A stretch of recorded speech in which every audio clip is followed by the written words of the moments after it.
Hey guys, I'm Alex. And I'm Mollie. And we're part of the volunteer team this year at St Cassian Centre in Kintbury. We live and work at the centre as part of a community here, and that's what we want to talk to you about today. See, everyone's lives are surrounded by community. If you look around right now at the people you're sitting next to, you are all within your school community.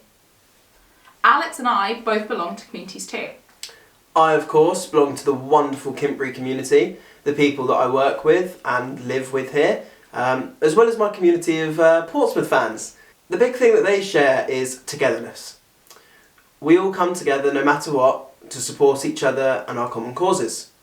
1 Peter, above all, keep loving one another earnestly, since love covers a multitude of sins. Just like Alex, I belong to the Kintbury community and the wider LaSallian community that your school is also a part of. Further, I also belong to my old school's community and also to the Girl Guiding community across the globe. Now, sometimes community is a difficult thing to define. It can mean a lot of different things to a lot of different people. And even when you Google it, there's often multiple definitions that come up. But one of the ways that we like to think about community is what it's made up of, and to think of something like fire. See, fire can only be created and sustained if certain conditions are present.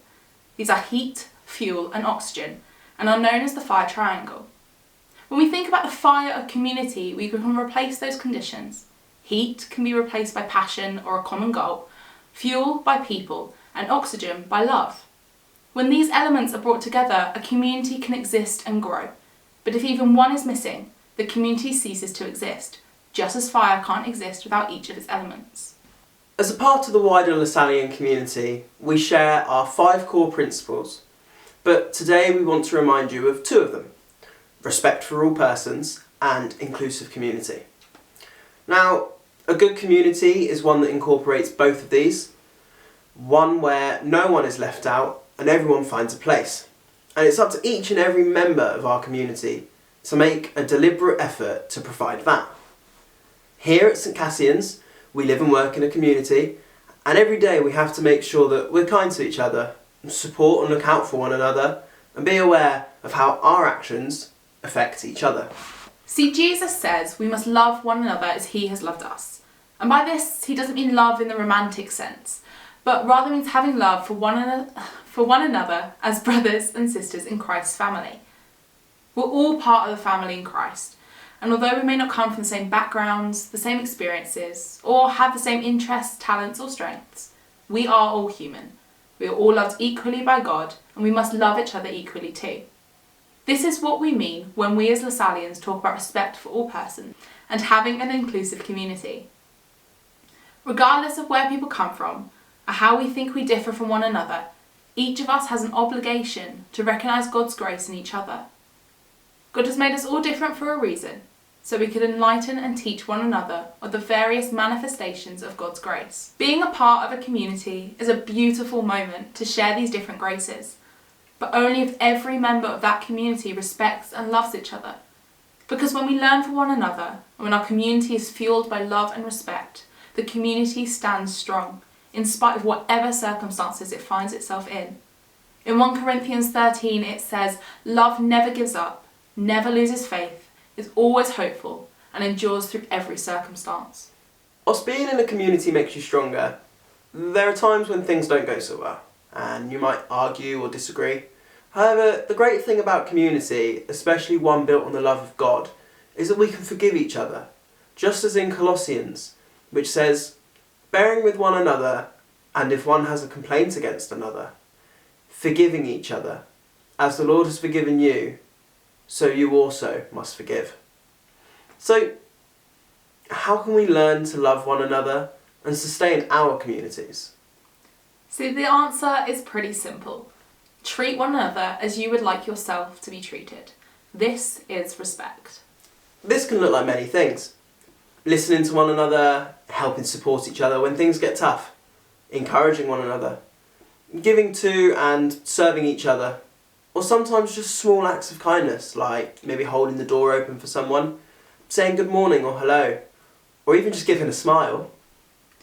Because when you don't respect one another, or when you exclude people from around you, you cheat yourself out of learning and experiencing the grace of God in other people, and that's not something you want to miss out on. So now we want to challenge you to make a pledge. So grab a pen and paper and write down your pledge. What one thing, just one, can you do this week within your school community to make someone feel included, respected or loved?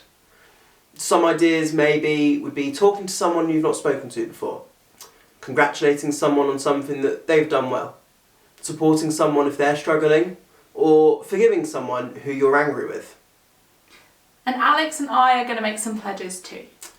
I pledge to bring laughter and joy to the community that I live and work in. And I pledge to look out for the members of my community and support them if and when they need it.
Love each other as Christ has loved you and support one another, because love and community is something that's going to get us through the good times and the rough times. Thanks guys. See you soon!